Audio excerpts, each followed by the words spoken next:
Hello and welcome to another edition of Health Solutions with Shawn and Janet Needham, where Team Needham discusses everything healthcare. I'm your host, Shawn Needham, along with my wonderful wife, Janet, and we are super excited to be streaming from the Moses Lake Professional Pharmacy podcast studio, and even more excited to have a special guest on today, Karl Lambert, who might hold the record of being on our podcast the most times. Not sure, but he's been on a handful of times. We're super excited to have him on today, back on. And basically the topic today is ask us anything. So if anybody has any comments or questions about HRT is both of our specialties, and or COVID. Karl has a lot of information about COVID, diet, exercise, sleep, general health. Please comment on our Facebook. We stream on LinkedIn, YouTube, X now, which I finally said that without saying Twitter. And what am I missing? LinkedIn, YouTube, Spotify. Twitter. No, well, we don't stream live on Spotify. You don't stream live. Okay. But our podcast is, great point, Janet. Our podcast is available on Spotify or any of your favorite podcast forums. So please go there and subscribe to our podcast and like, share, and all that good stuff. So, Karl, welcome to our show. Hey, thank you. Good afternoon. Yes. So, tell us a little bit about your history, Karl. We've been working with you for 20 plus years, I believe. I lose track after you get to be 50 years old. The years just go by faster than the days. So tell us a little bit about your history and working with us. Yeah, you're right. It's probably 20 plus years. Is it 23? I don't know. It's been a long time. So no, it's been a great professional friendship experience over all these years. Wait a minute. You think we're friends? Oh, that's true. Let's just keep it professional. There we go. Okay. No. We both have a sense of humor. So yeah, yes. No, it's think about all the conferences we run into each other, and some of the things we learn, and some of the lamenting that we've done over how we used to practice. In terms of big pharma and some of the medications, and the good news is, we grieve, we go through it, and we go, hey, let's keep moving on to 21st century medicine. Yeah, it's interesting because Janet and I were having that discussion last night, and Janet just kicked herself, and I won't go down the rabbit hole of what it was, but she says, I just wish we wouldn't have done that 20 some years ago. I wish we wouldn't have done that. And, it was all medical related, and we were just drinking the Kool-Aid, the big pharma Kool-Aid about how good it was for our family, and we just wish we wouldn't have done it. Yeah. I think of it as, think about how we parent, we could sit in shame and go, oh, if only I'd done this better. But, what good does that do for us, right? We just have to go, okay, learn from it. Let's keep moving on. Well, and one thing I look at it too is, and I was telling Janet, the positive side of it is it gives us an opportunity to educate and empower individuals to make their own healthcare choices. And that's what we've done, is we've learned from it, and we educate other people because of it. Oh yeah, absolutely. Yeah. It's very exciting. So let's start with I'm going to start it with a general question. So how is, we both specialize in HRT. We love HRT because it does so many great things for our patients. HRT was functional medicine before there was functional medicine. It prevents many kinds of diseases and helps people feel better. So that being said, has your practice of HRT changed any way pre-COVID and post-COVID? Well, you still have to kind of go back to the solid objective data of thousands upon thousands upon thousands, and the myriad of research. So you can't deviate from that, because you have to look at that objective data. And so how have I changed?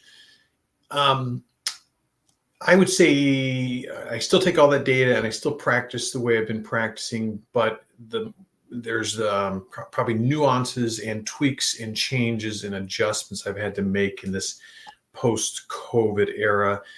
And that comes down to, whether it's vaccinated injury, shed upon, microclotting, all these things that have suddenly made pathophysiology so much more complex than it used to be. And it's like, normally what I've seen, historically, it's like, oh, people respond to this and away we go and don't have any issues. But this post-COVID world has been more challenging. Very much so. Yeah. Yeah, for sure. Well, have you seen HRT actually help your patients recover from COVID long term? Oh, yeah. Yeah. No, definitely. Again, here's one case, 25-year-old young man, severely vaccine injured.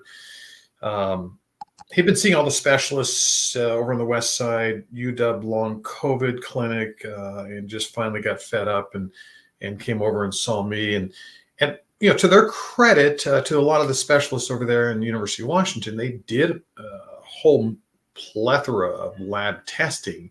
But I know from just my experience that, for example, the spike protein likes to attack the testicles in men.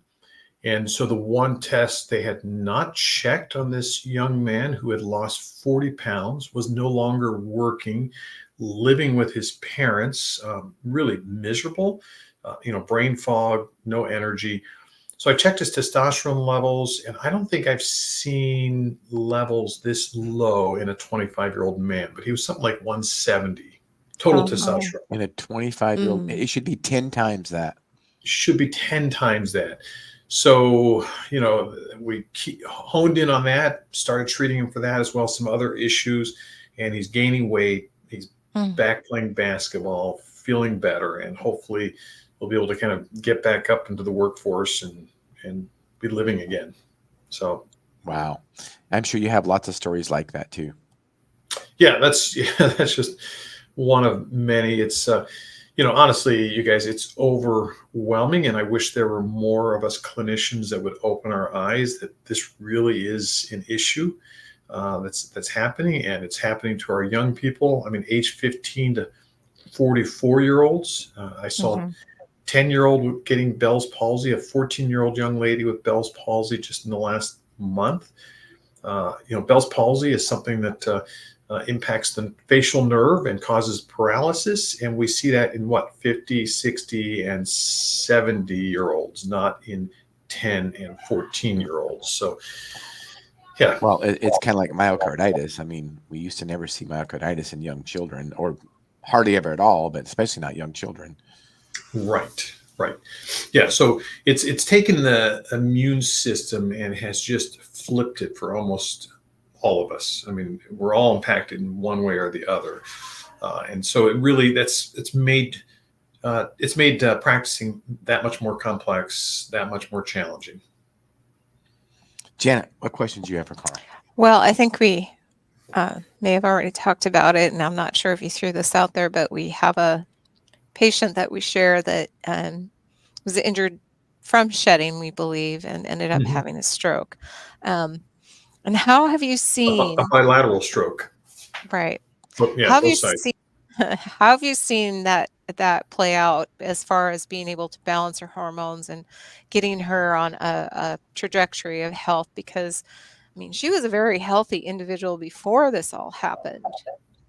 Right. Yeah. Very, very healthy. And, we don't have to mention the name, but this person is in the same trade of hairdressers are constantly exposed to folks that have been double, triple, quadruple vaccinated, and the shedding that happens. And that's really, in her case is an example of she got shed upon. And I've seen that in other hairdressers. And so treating these folks has more nuances and complexities because, yes, you still have the issue of the low thyroid or the low progesterone or the lack of estrogen or testosterone. But then you have to think about the pathophysiology of where this spike protein impacts the various organs. And thyroid happens to be another major organ. So then you can't only be treating them with optimizing the thyroid, you have to also be thinking about, well, what are things that will bind with that spike protein and help it to dissipate and go away. So then it's like, oh, okay, now suddenly the thyroid product that we're using, it's working. And in this case, this gal's doing great. And I think it took And here's the other thing, you guys, is it's not taking weeks, it's taking months. And I think in her case, we're almost up to a year. Yeah, we're over a year now for her. Over a year, yeah. And so that's been the other challenging. And think about it from the patient's perspective, how discouraging, how disheartening, depressing in some cases, because in her case, her livelihood of riding bikes and doing all the things that she was doing as a robust, healthy woman, all those were just taken from her because of her, her role as a hairdresser and taking care of these folks that have been shedding upon her. Although I will say this, she is proud to report that she's had her first bike ride since her stroke, and it went wonderful. So that is such optimism. Such good news. Also, she just messaged me just before this podcast. She was going to send in a comment live, but she was going to be driving. So she said that for the first time in her many years, her blood pressure is normal. She doesn't know that if it's because of the increased dose of estrogen or increased dose of thyroid, because those are two things that just happened. But her blood pressure is doing better than ever, which is just great news. Oh, that is, yeah. Well, I love hearing that report. I really do, because it's as the nurse practitioner, as the clinician providing care, I'll tell you, it's probably been some of the hardest years because of the number of tears, the depression I've seen from this, and just the lack of progress. But the good news, I mean, hers is a great example of, I do see hope for folks.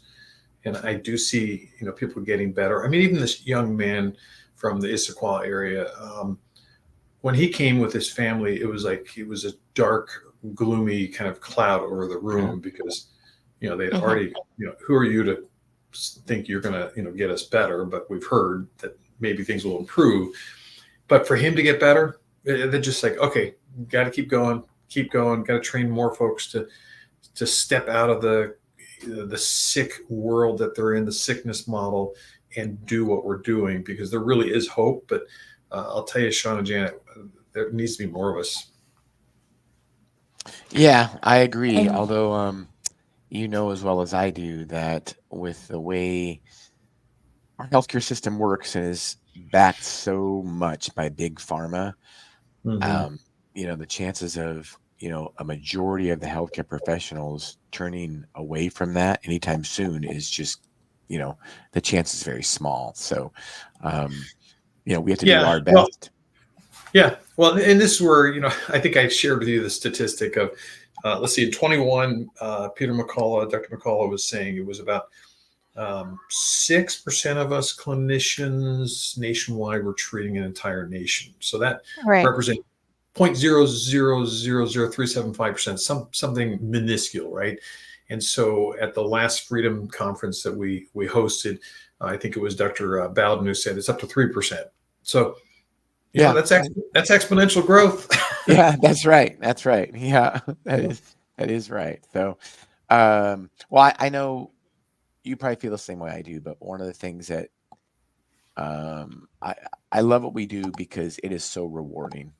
We get, comments from patients almost daily saying how we've changed their life, saved their marriage. And that is just super rewarding. And I can tell you, when I was in the traditional system, although Janet hates it, call it traditional, she wants to think that it's non-traditional, actually, which it kind of is. But when I was in the regular, traditional system with the insurance model and big pharma and all that, I never got patients that think me like that. Right. Right. Now we get it almost daily. So very rewarding. Oh yeah, no, I would agree. I mean, it's just I've shared some of the letters I get from patients to my staff, just so I include them, that they're really part of this team. It's not just myself, or it's not Kylie, or it's not Jennifer, but it's really the entire team approach. So I got a letter that let's see, my church here in Wenatchee was talking about the importance of intimacy within marriage, and how important it is to be sexually active, And so I was texting my pastor during that going, hormones. Yeah. Mhm. Yeah, right. True. Because we could talk about it from a spiritual, metaphysical realm, how important it is. But if we're not, I remind our patients that, if we could go back 100 years when we were eating better and we were all working Mhm. physically, our hormones were optimal, right? We wouldn't be here talking about this. I mean, that's why women had a child every year for 15, 20 years. Right? Yeah, that would be why my grandmother had 15 children. Yes. But I think one thing that we've kind of done to our women is that we've just said, well, let's just remove body parts and that's going to solve the problem. And then they Right. get scared because and you've probably addressed this many times. You know, you think, okay, there's no libido, there's no interest, and we know that's going to become a problem in her life at some point. She's going to have to address it, whether it means divorce or, bad relationships or whatever. But we have this fear that's been put out there that women do not need testosterone. Have you heard that one? Oh yes, very much yes. so. That was a rhetorical question, by the way. Yes. Well, and here's what I've been referring to. I love Dr. Bredesen out of UCLA, functional medicine neurologist. But I'm starting to, since I'm re-meeting up with my colleague Melanie Dorian from Virginia, she couched the term 21st century medicine because she said, try and explain functional medicine to people can be really challenging. So I just say, okay, for example, Dr. Bredesen, UCLA, he's practicing 21st century medicine. He's going, no, women need testosterone. And here's the data to support it. And his work is brilliant. And he clearly shows that, okay, here's this sickness model reference range that we've collected on sick people coming into hospitals. But here's where females need to be. And here's where men need to be, right? So no, that's a game changer. And so one of the letters I recently got was from a 66-year-old woman who said, I didn't know that I could have my life back again. I didn't know that I could enjoy intimacy again at 66. And of course, the three of us have sat around going, no, God didn't suddenly say, stop, thou shalt stop having sex at 50 or 49, right? Or 35. Right. Continue on. It is it puts the biggest smile on my face when I am talking to a man and he's in his 70s and, we got his hormones balanced and he's talking about how active his sex life is for the first time in years and they're in their 70s. And then his wife's in the background yelling things about, you're not going to stop your testosterone. It is just, how can you not smile about things like that? And you don't get that when you give somebody a statin for cholesterol or a blood pressure medication. You don't get that, Right. Right. And that's why hormones are so rewarding. Which is one of the reasons. Yeah, and we're only talking about the intimacy, but there's it's the anti-tumor necrosis factor that testosterone has. It's the natural antidepressant. It just makes you feel better. Yeah, and then what it does for the ApoB, it's just amazing, right? And the bones. There is. I have an ongoing challenge. If anybody can find a better drug for treating bone density than testosterone, I'm all ears. But there's not. Right. Testosterone is hands down the best bone building drug there is out there. Period. Yeah. No, I remember your interview with Dr. Neil Rosier where he was talking about absolute risk reduction for testosterone for a cardiovascular event is 50% versus 2 to 3%. Which one should I choose, right? Right. Yeah, right. Relative and absolute risk are two different animals, aren't they? And it's amazing how we kind of have just set to the side and said big pharma is better than what our body naturally makes and needs. And the other place that I think I see in our patients is that, the purpose of hormones just seem to lie in reproduction, but that's not it. I mean, that's what we're talking about, right? The Right. different organs and the different places that it really impacts our whole body as an organism, not just one place. Right. Exactly. I always remind folks that they are truly the communicators within the system, right? And so if those communicators suddenly shut down, well, the rest of the body goes, not hearing what's going on. I mean, you guys have heard me share the story about my, she just turned 85. You guys know my mom. That's awesome. Yeah. Your mom, you're right. Yep. Yeah. And my mom, I take good care of her, and she has basically threatened my life if I ever stop treating her with hormones, so it's like, okay, Mom, I'll keep going because I love my mom. So I want to keep her around.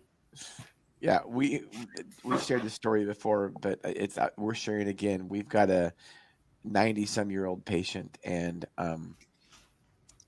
he was telling us he's on testosterone. He was telling us how important his sex life is, and he told us, he says, "Look, don't take me off testosterone because I'll probably start having sex, and you might as well put a bullet to my brain." He literally said that to us, and it's a reminder of how important that is. So we tell patients that if you go to a doctor and they tell you that sex isn't as important as it used to be when you're over 50, over 40, or doesn't matter what number they give you, get a new doctor. Right. Exactly. I mean, think about all the endorphins that come from that. Exactly. Yeah. That we don't even know. Or the factor of what? The endorphins. No. Or I can what? put up with your bullshit. Oh yeah, we interviewed this guy. This is funny, Carl. We're just telling a story. This is true.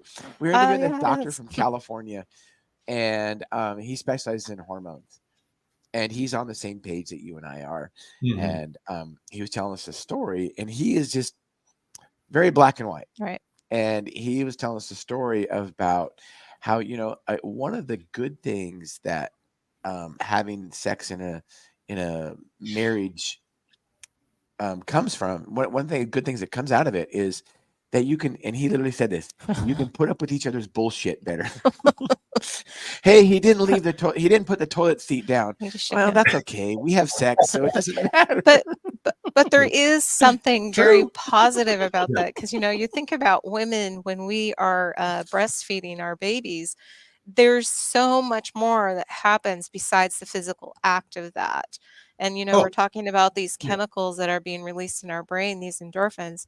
They're super important, whether it's exercise or because it brings your brain out of the negative place, right? And I mean, it's better. I mean, it's a better fix than any drug out there that you can even, imagine. And think of what we tolerate with our children when they're small. I mean, seriously, especially as mother.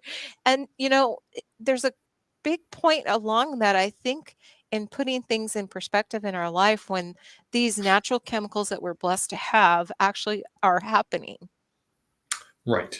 Yeah, absolutely. It's the whole cascading benefit that one gets from it. So I was thinking of a question that maybe you guys could answer too. So if you go back to that WHI Women's Health study, that of course all my peers at the sickness system quote, hey, you can't have my patient on XYZ because of this, which was, as we know, you and I, we've talked about how flawed it was. Do you remember, I think prior to that WHI study, was the use of hormones, was it as high as 30% pre that study, and it's dropped to as low as 10%? There's a podcast I was listening to, and I'd love to know that statistic.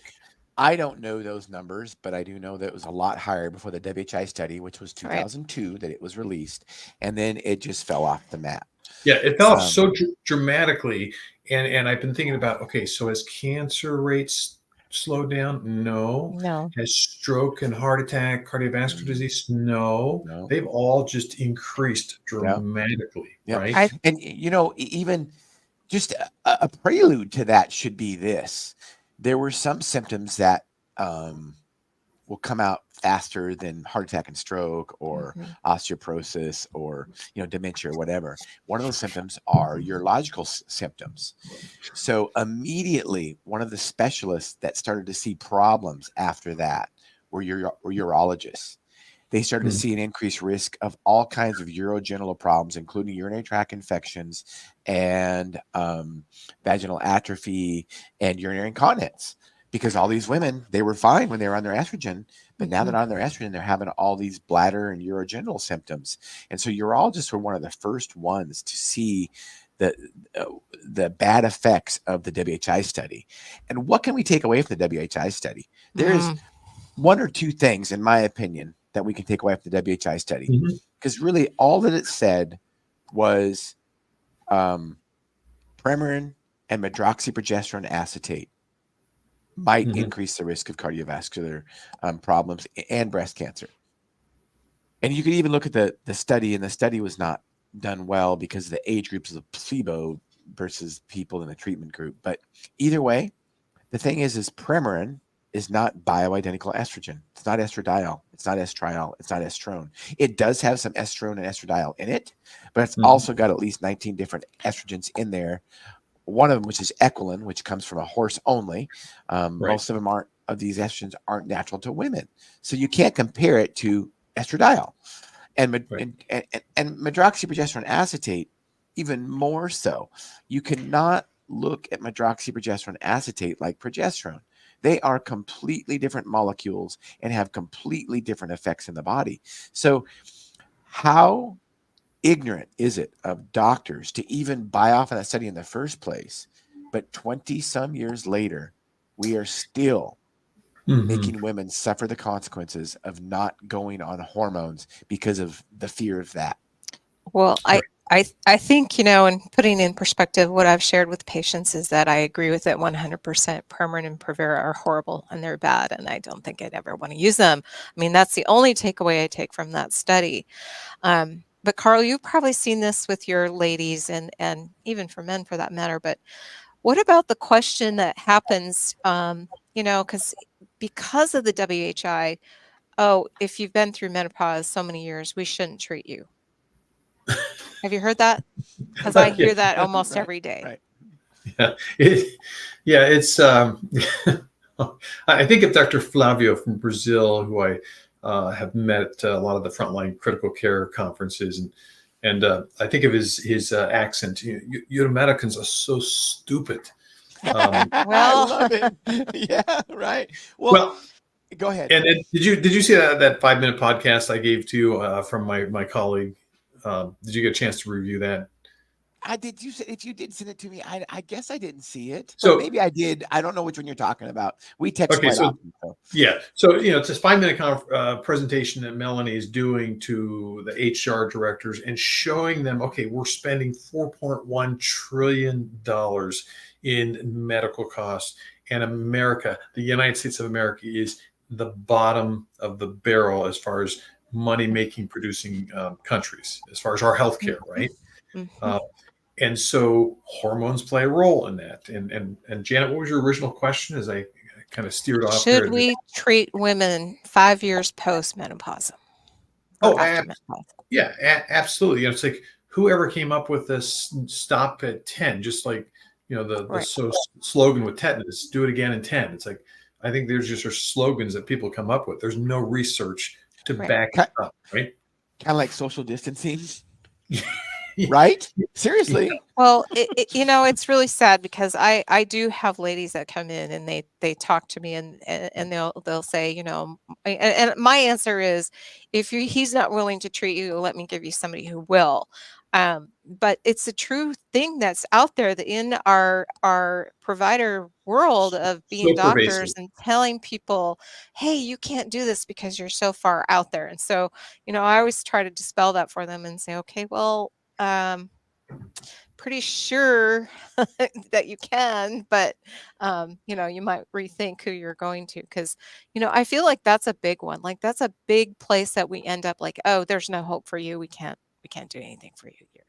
Yeah, and again, a lot of that stems back to the WHI study. So they did show increased risk. I think it was like 0.6% of clotting or stroke or heart attack using, again, the Premarin progestin arm, right? But we're not doing those anymore.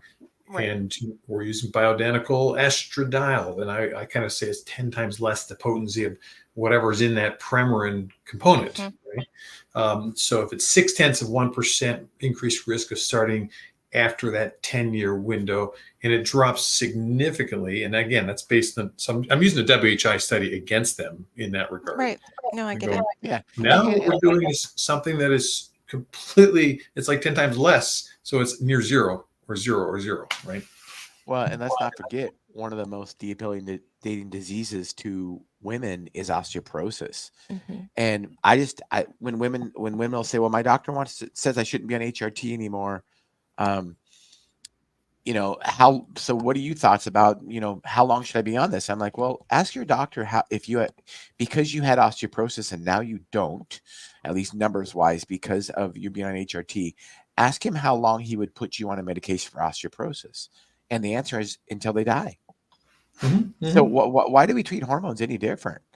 I mean, seriously, I mean, it's just, it is like your colleague said, stupid Americans. Well, it's really giving, so I get that question commonly. Okay, when do I get to go off these? And I give them the negative informed consent. When you're ready to have increased risk of cardiovascular disease, stroke, cancer, bone loss, then you can stop anytime. And I always give folks that freedom that absolutely. I'm not making them take these. This is totally their choice. Right. No, and I always add in there some of the symptoms that are going to come back pretty fast. If you don't want to have libido anymore and you want to have painful intercourse and you want to have a dry vagina, you can stop these anytime. Or urinary tract infections. Urinary incontinence. You can stop them anytime. Brain fog. Right. No, it's a real thing. Possibly hot flashes.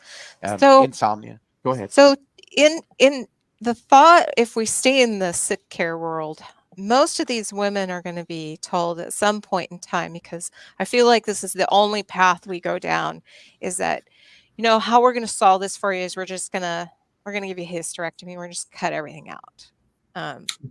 Right. Yeah. That's, that podcast, it's Dr. Attia. Yeah. In that podcast with a couple of physicians interviews where they break down the WHI study and all of its flaws, I always remind, especially my female patients, I'm going to let you listen to this, but it's going to piss you off in terms of what medicine has done to females. Oh, let's surgerize this. Let's take out this. Oh, that didn't work. Let's take out the pituitary on females, right? And so they just keep doing surgery on females. I use the same example with mammograms. If they had something like that for us men, squeezing our male parts like that, it would have stopped years ago, right? Right. And I mean, on that same topic, I mean, anytime men have issues with whatever, the answer is not to cut off our testicles. I mean, we did do that a while for when we were barbarically treating prostate cancer, which we kind of still probably do treat prostate cancer barbarically when we give men chemotherapy. But that's a whole other subject. But, we don't cut off men's testicles. And I mean, Neil Rosier, one of our favorite guys we learn a lot of information from, Dr. Neil Rosier, who I interviewed on our podcast, when ignorantly doctors associate with testosterone with heart attacks. And of course, that's just the silliest thing we've ever heard of. But, him being facetious and his facetious, cynical attitude, which it's hard not to practice in stupid America and not be cynical sometimes about our healthcare system. He said, well, if testosterone is so bad for men and it creates so many problems and causes heart attacks, why don't we just cut off men's balls? And of course, that's silly. And but yet, that's what we do with women. We cut out their ovaries.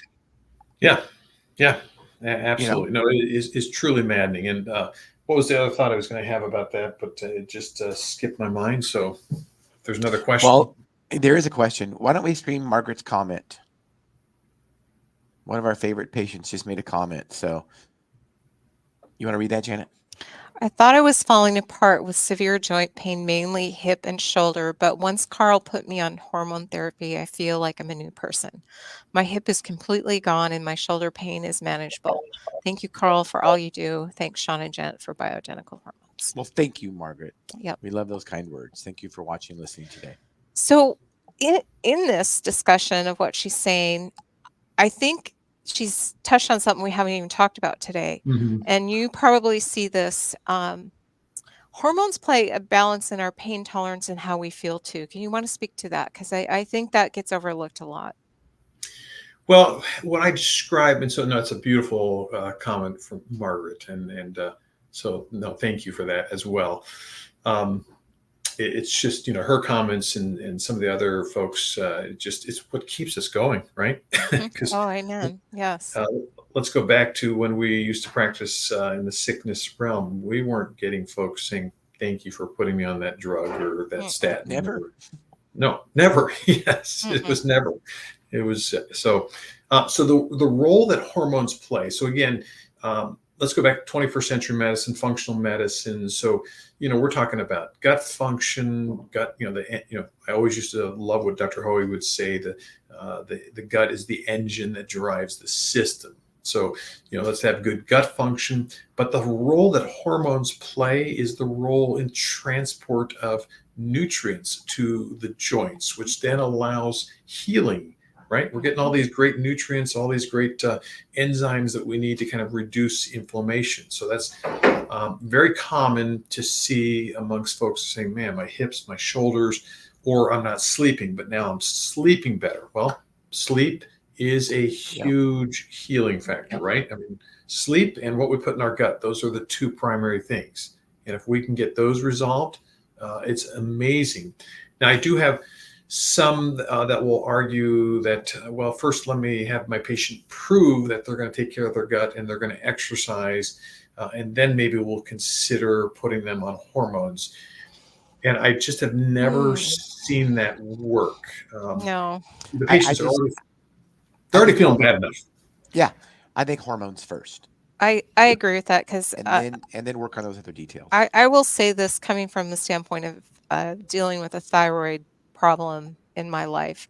Sometimes you just have to get something rebalanced before all those other things that you're doing come together. So to tell someone keep suffering until I decide it's okay for you to have some type, right? The intervention for me was night and day, and I have told this story before, but it was to a point, and this is one of the reasons we seeked out, the path we went for helping people with hormones, is that, I was a brand new mother, but I had babysat all my life, and I had, 4 younger siblings. And so taking care of children was not a problem. I mean, it wasn't, I loved it.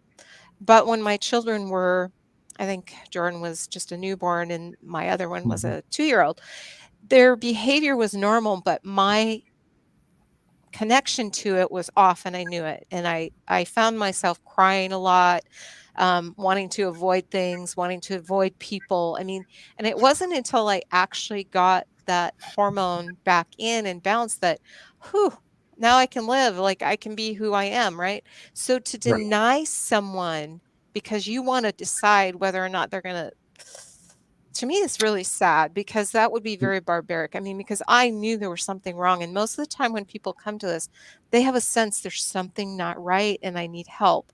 And if I had been told that, I don't, I just find that really tragic that that's the point of, it's not unheard of to, that the diet and exercise comes along with that person feeling better as they are improving and thinking, and just, that whole process just kind of, plays a role together. Yeah, it keeps them in the shame, and shame is a low energy field, right? Yeah. And so really, when you're treating them in conjunction with teaching and educating them, empowering them, right? By us kind of giving them the choices, and here, you start this, it's your choice. It empowers them. And then it just, like we've seen all the time. It's like, wow, what a role that plays. And it just escalates up quite quickly. So then they're in a higher energy field of joy, contentment, love, peace, to talk about energy fields, right? So Right. it's Totally. that's what I see so often. There's all these thoughts that come as you're talking too, but it'll have to come back to me. Undertreating. Here's what I see. Piggyback on empowering is, that's our goal of this podcast, is to educate and empower individuals to take charge of their own health. And it takes me back to a podcast when we were interviewing Dr. Shawn Baker, the author of the Carnivore Diet. And he talks about in our, he's an orthopedic surgeon. And, he talked about how disempowering it is in our sick care system when somebody gets prescribed another drug for their disease. And it is, and it's depressing for them and disempowering, because then they're sitting there thinking, I have no control over my own life. Here's this drug company that's going to control me for the rest of my life. Think about how disempowering that is. So when we practice 21st century medicine, we try to empower patients, and it gives them, the sense of empowerment alone is an antidepressant, makes him feel better, makes him want to start eating better, exercising more, all that stuff. Right. And it just, like we've seen, it just escalates and improves from there. So one of the things I want to address is, and you guys have seen this just because you're out there in the larger community than I am, but just the undertreatment that you see, because you have some clinicians that are dabbling in what we do in terms of hormones and thyroid. And then I'm also learning as I kind of get out there, there's a whole nother group out there that just teaches small micro doses. So for example, progesterone. So one of my colleagues from Idaho at a conference, she was like, you start progesterone at 100 or even 200? In my group, in my organization, it's like maybe 25 or 50. Yeah. Right. And so then I tell her about Dr. Novak from Canada, who I just remember at this last conference in Texas, and this Canadian physician, bright, articulate, knows her data so well, says, now personally, I take 1,800 milligrams of progesterone. And my jaw is just dropping. I'm going, that's not a paradigm I'm comfortable with. You better explain yourself. And she did a great job. So even how I have shifted my paradigm is now I'm giving folks, I'm 200 milligrams or 100 milligrams. It depends on the situation, right? So each person is individualized. So we still do that in 21st century medicine. But now what I've done with my females is I say, okay, I'm going to give you this 200 milligram rapid dissolve Troche that you can control what dose. So you want to do a quarter, you want to do a half, you want to do it once a day, you want to do it 3 times a day. And invariably they're like, give me more guidance than that. What am I titrating it to? And I said, well, it depends on what's going on with you. So I had one tax accountant that said, oh my goodness, best tax accountant season ever. Right. Stressful client coming in, I'm going to slip one of those quarter. Right. And she said she just remained calm and just, had the best season. I had a 23-year-old in here not too long ago. I gave her kind of the same, here's your nighttime one, but here's the one you get to manage during the day. And she said, my boyfriend said I'm no longer grumpy. And I said, okay, you've met that dose. That's good. Right. So it works for controlling breast tenderness, bleeding, anxiety, depression. But it really, it's empowering the patient to say, you figure out what dose works best.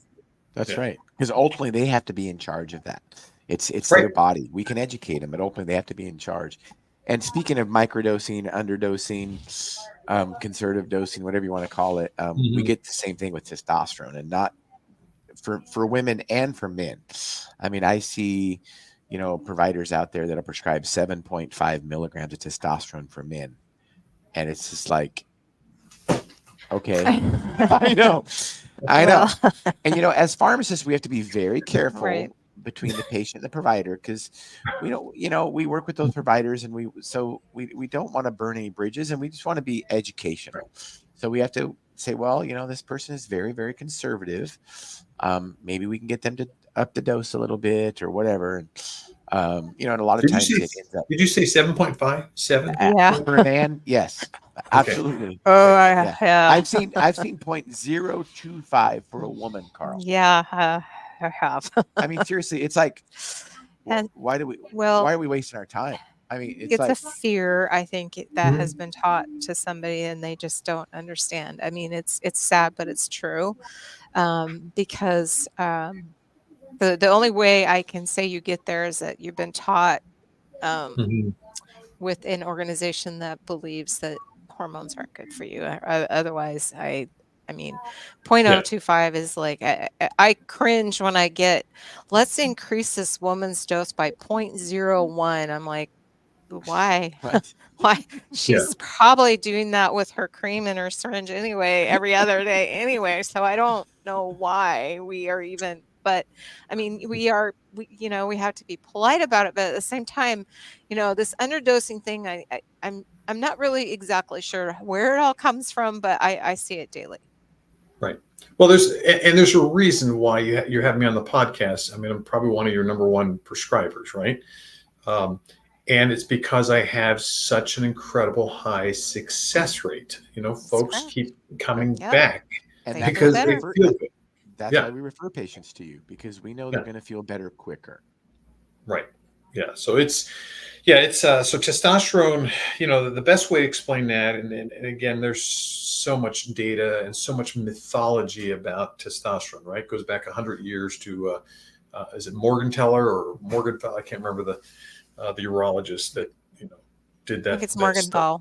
Morgenthau. Okay. Yeah. Did that study. And so the best way, and what I explain to my patients, it's the saturation model of testosterone. You can't overdo it. It's like watering a plant. The difference is what happens inside of our bodies is it gets transferred or gets converted to estradiol. And do you remember go back 10 years, we used to fear what estradiol would do to us men. Oh, and there's still doctors that do that, and they prescribe estrogen blockers for men all the time, and it makes Janet and I just cringe. Yeah, well, and that's where, again, I look at what Bredesen has done in 21st century medicine practice. Is he challenged that estradiol mythology, because if you look at some of the labs, it says thou shalt keep estradiol between 7.6 and 42.6, and don't ask what happens below it or what happens over it. Just don't ask any questions. We're just and don't care what the person's estradiol was before they even used testosterone, because it could have been 75 or 100. Right, exactly. I mean, seriously. Right. And so now, what Bredesen and many others are leading the way with these prospective studies on estradiol is, wow, look, it actually helps provide cardiovascular protection, bone protection, brain protection, and prostate. So I'm going to tell you, my estradiol level, I just got it back, is 150. Yeah, right. Man, Karl, we got to do something right now. Not yesterday. Right now, we got to do it right now. Right now. So I can tell you, I am not confused who I am. I'm not wearing bras. I'm doing great. And my prostate numbers are, by the way, they're shrinking too. The PSA. It's amazing. It's amazing. And then, what I love about his studies too is showing that, hey, estradiol prevents the amyloid plaque from crossing the blood-brain barrier, gumming up the brain. Isn't that cool? Yeah. Wow. We may actually have less dementia moving into the future. Yeah, of course, that's not good for big pharma, because they're studying dementia hard so they can try to find another drug for it, which they've shown that those drugs aren't even effective, but yet we keep prescribing them. Unbelievable. Not really. So, Karl, as we wind this podcast up, I got to ask you, what do you have a passion for? Oh, I really have a passion for, I just have taken on the passion of just staying healthy. I love working out. I've got my gym in my garage now. And since I since I did that multifunction cardiogram, which I talked about several podcasts ago, and showed that, wow, I got some issues going on. Man, I love doing weights. I love, getting on my Peloton bike. I'm not a cyclist like you are, a mountain bike rider, but, I really love staying in shape. So at 60, Shawn, I'm feeling great. Lots of energy, doing circles around most 60-year-olds. I know. I love it. And I will tell you, it is very rewarding to see results from, working out, and just how strength training or cardiovascular endurance training can just help benefit your overall body and well-being. I say it all the time. There is no better antidepressant than exercise, period. Period. If you are depressed, go exercise. I don't guarantee many things, but I almost guarantee you will not be as depressed. Mm-hmm. Yeah, no, it helps resolve anxiety for me. And the other passion I have is I having a grandbaby in November, and I can't wait. I'm so excited. Oh my gosh, that's news to me. Wow, I thought we were friends, Karl. You didn't tell me. Yeah. No, my son and his wife that live in Park City, Utah, said they're having a baby in November, and man, I can't wait. That is awesome. That is awesome. So, Karl, as we wind this podcast up, tell our listeners and viewers, if they have any questions, what's the best way to get a hold of you? So the best way to get a hold of me is the area code is 509-888-6334. It's been the same number, Shawn, for almost 20 years. Wow. Good for you. Good for you. Yeah. Well, Karl, thank you for being on our podcast today and helping us realize our goal, which is to educate and empower individuals to take charge of their own health. So thank you so much for all you do, Karl. Absolutely. My pleasure. Good to see you as always. Yep. And listeners and viewers, thank you for tuning in to Health Solutions with Shawn and Janet Needham. Tune in Thursday for our midweek podcast, 8 a.m. to 9 a.m. Pacific Standard Time. Health Solutions with Shawn and Janet Needham. Thank you.